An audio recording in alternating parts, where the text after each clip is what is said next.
Pense em alguém que você conhece que faz uma afirmação religiosa absoluta. Sobre moralidade, sobre verdade, sobre como viver. Agora pergunte a essa pessoa: por que você acredita nisso? A resposta honesta frequentemente é: porque meus pais acreditavam, porque a minha comunidade acredita, porque questionar é arriscado. Nunca porque examinaram a evidência independentemente e chegaram a essa conclusão usando seu próprio pensamento crítico. Um dos maiores psicólogos do século XX observou exatamente isso e chegou a uma conclusão perturbadora. A religião funciona como uma estrutura psicológica que desativa a capacidade crítica das pessoas. Ela faz isso tão eficientemente, tão completamente, que a maioria das pessoas nunca percebe que sua mente foi ligeiramente desligada. Quando ele publicou essas conclusões, foi atacado por toda a Europa. Mas o que ele havia identificado era simples, documentável e continua sendo verdade hoje. A religião impede o homem de usar sua própria inteligência. Fica até o final. Porque você vai entender como uma instituição que promete verdade realmente funciona como barreira contra o pensamento independente. Contextualização da vida de Sigmund Freud. Sigmund Freud nasceu em 6 de maio de 1856, em Pibor, na Morávia, região que na época pertencia ao Império Austro-Húngaro. Seu pai, Jacob Freud, era um comerciante judeu de lã significativamente mais velho que sua mãe, Amalia Nathanson. Crescendo em uma Europa marcada por um antissemitismo constante, Freud percebeu cedo as barreiras sociais impostas à sua família, encontrando no desenvolvimento intelectual o caminho para superar essas limitações. Reconhecido como uma criança prodígio, mudou-se para Viena para continuar seus estudos e ingressou na Faculdade de Medicina em 1873, aos 17 anos.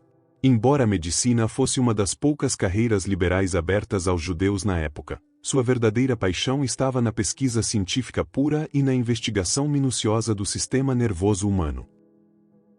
Após anos trabalhando em laboratórios com salários precários, Freud passou a atender pacientes clínicos.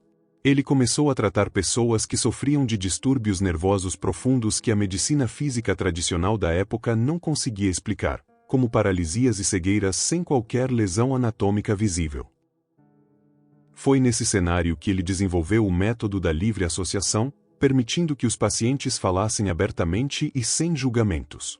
A descoberta de que a fala e a liberação de memórias ocultas aliviavam os sintomas físicos revolucionou a medicina, demonstrando o poder invisível da mente sobre o corpo e dando origem à psicanálise. Embora suas teorias inovadoras sobre os desejos ocultos e a mente subconsciente tenham enfrentado forte rejeição e isolamento por parte da comunidade médica tradicional, sua reputação cresceu gradualmente, atraindo discípulos que espalharam suas ideias pelo mundo. Nos anos seguintes, Freud expandiu suas investigações para além da clínica, usando a psicanálise para decifrar os dilemas da civilização, os comportamentos autodestrutivos da sociedade e as origens psicológicas da fé religiosa. Suas críticas contundentes às ilusões da cultura e da religião institucionalizada provocaram a fúria de teólogos e de setores conservadores, mas ele permaneceu firme em suas convicções. Na década de 1930, com a ascensão do regime nazista na Áustria, Freud viu seus livros serem queimados em praças públicas. Ele resistiu em deixar Viena, mas após a anexação do país pela Alemanha em 1938, foi forçado a fugir. Com o auxílio de amigos e pacientes influentes, exilou-se em Londres, onde faleceu em 23 de setembro de 1939, poucas semanas após o início da Segunda Guerra Mundial. Duas obras centrais de Sigmund Freud. A interpretação dos sonhos. Obra fundadora da psicanálise que estabelece os sonhos como a estrada principal para o inconsciente. Freud argumenta que os sonhos carregam desejos reprimidos e conflitos que a mente consciente não consegue encarar acordada, demonstrando que o ato de sonhar possui uma estrutura lógica que pode ser decodificada e analisada clinicamente. O futuro de uma ilusão. Tratado sociológico e psicanalítico que aborda a religião como uma neurose obsessiva da humanidade. Freud sustenta que as crenças em divindade são projeções geradas pelo desamparo infantil do homem perante a morte e as forças da natureza, sugerindo que a sociedade deveria abandonar esses consolos ilusórios em favor da razão e da educação científica. Principais pontos de reflexão. A função mal adaptativa da religião no controle das emoções. Freud observava que a religião funciona em nível psicológico como uma forma de controlar a ansiedade através da ilusão de controle. As pessoas experimentam medo da morte, da impotência cósmica, da insignificância do indivíduo diante do universo. A religião oferece solução. Um ser onipotente cuida de você, a morte não é final, sua vida tem significado cósmico. O problema, para Freud, era que essa solução mantinha a pessoa em estado psicológico infantil. Uma criança que tem medo procura o pai por proteção.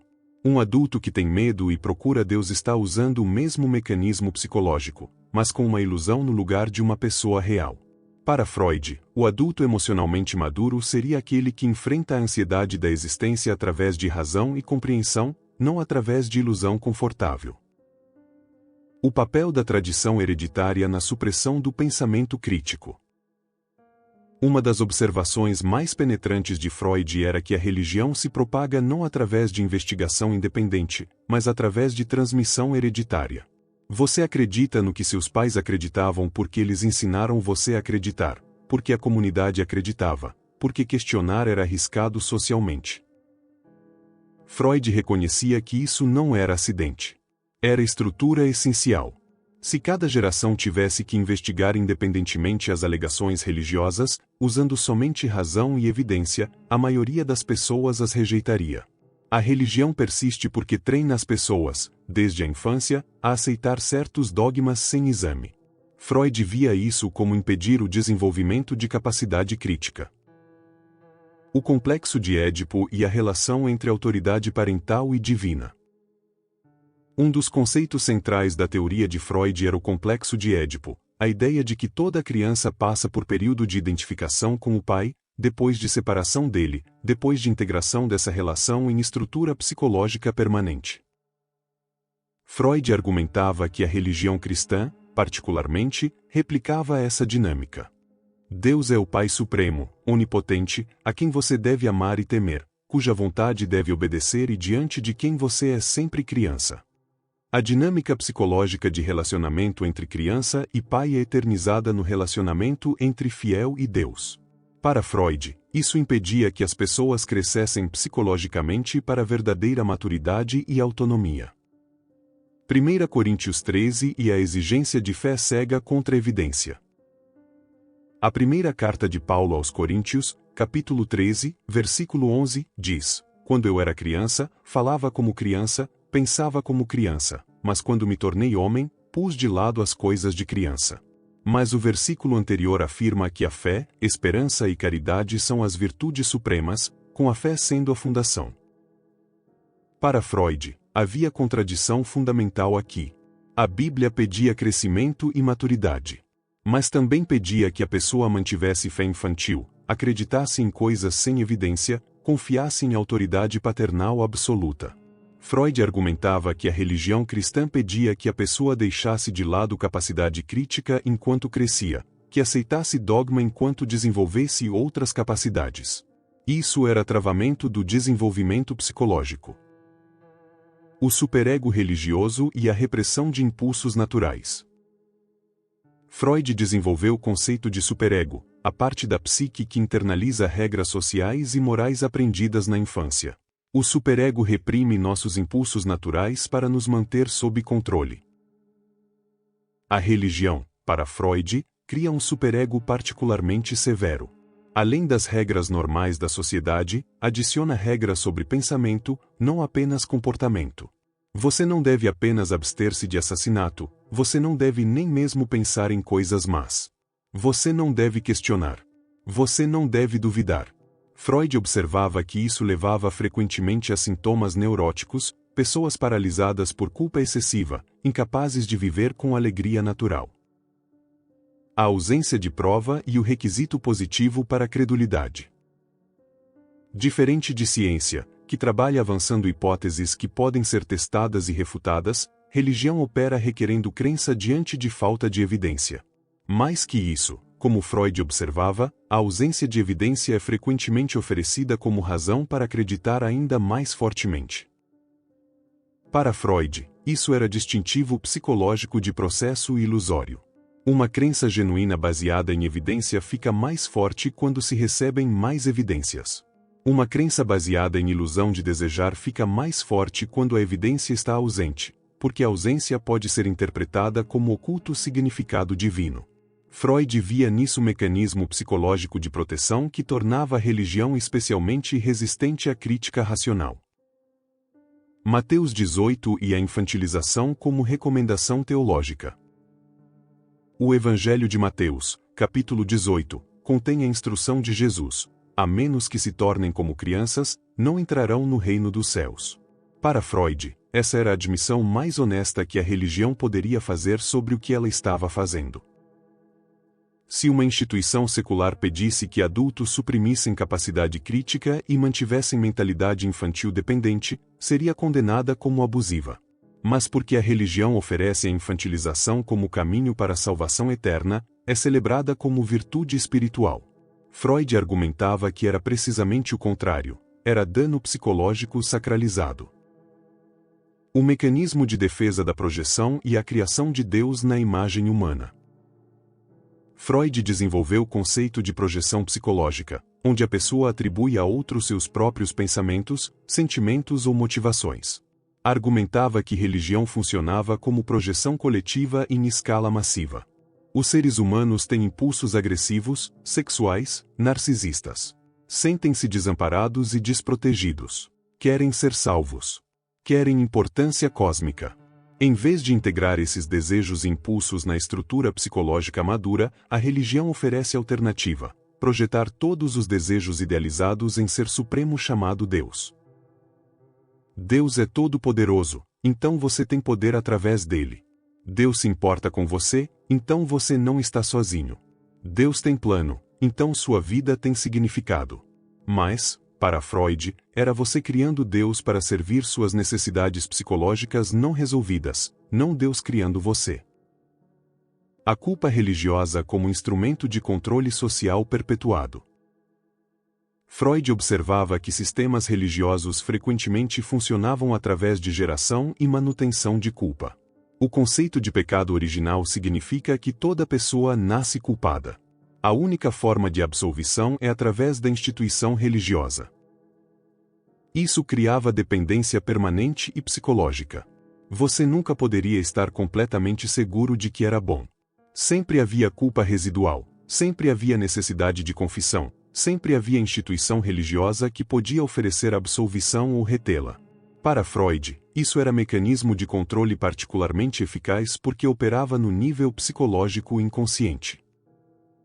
O futuro da ilusão e a possibilidade de educação para a racionalidade. Apesar de seu ceticismo sobre religião, Freud não era determinista. Acreditava que através de educação adequada, as pessoas poderiam eventualmente superar necessidade psicológica de religião, poderiam desenvolver capacidade de lidar com ansiedade existencial através de razão e compreensão em vez de através de ilusão. Mas Freud era realista. Reconhecia que essa transição seria lenta, resistida, dolorosa. As pessoas tinham apego emocional profundo a crenças religiosas herdadas. Perder a religião significava perder comunidade, significava confrontar medo existencial sem rede de segurança. Para Freud, a única esperança era que gradualmente, de geração em geração, com educação melhor e maior acesso à compreensão científica, a humanidade poderia finalmente crescer além da necessidade psicológica de Deus. Análise da frase. A religião impede o homem de usar sua própria inteligência. Essa frase contém uma argumentação psicológica completa sobre mecanismos de supressão cognitiva. A religião é o agente ativo aqui. Não é que as pessoas escolhem passivamente não pensar criticamente. É que a religião ativamente impede. A frase responsabiliza a estrutura institucional, não o indivíduo. Isso importa porque retira a culpa das pessoas religiosas e a coloca na instituição. Impede é o verbo central. Não é que a religião oferece alternativa ao pensamento crítico. Não é que as pessoas escolhem deixar de lado razão. É que religião como instituição cria mecanismos para impedir o uso de razão. Impedir significa bloquear ativamente, criar barreira. O homem é universal. Freud não está dizendo que a religião impede algumas pessoas de certos grupos. Está fazendo afirmação universal. Qualquer pessoa que aceita a religião tem sua capacidade crítica reduzida como resultado de usar sua própria inteligência é a frase-chave. Não é que o homem deixa de ter inteligência. A inteligência está lá. Mas não consegue usá-la plenamente porque a religião cria estrutura psicológica que interfere. É como ter carro, mas a religião restringe as chaves. Você tem o carro, mas não consegue direcioná-lo livremente. Lida assim, a frase não é insulto aos religiosos. É diagnóstico psicológico. Freud está dizendo: existe problema psicológico estrutural na forma como religião funciona. Ela interfere com função cognitiva crítica que é essencial para desenvolvimento intelectual completo. Sigmund Freud viveu em tempo quando questionar religião era perigoso, socialmente e intelectualmente. Ainda assim, não se silenciou. Publicou trabalhos que saberia seriam atacados, porque acreditava que a verdade psicológica era mais importante que conforto social. Deixa um like se esse vídeo te fez questionar como suas próprias crenças religiosas foram formadas, ou se todas elas vieram de investigação independente. E comenta abaixo: você acredita que é possível ser religioso e manter pensamento crítico completamente intacto? Ou há sempre algum nível de compromisso? Aqui no canal Ensinamentos Brilhantes, não questionamos apenas as promessas divinas. Questionamos sua utilidade real para a vida humana. Inscreva-se para mais análises como esta. Até o próximo vídeo.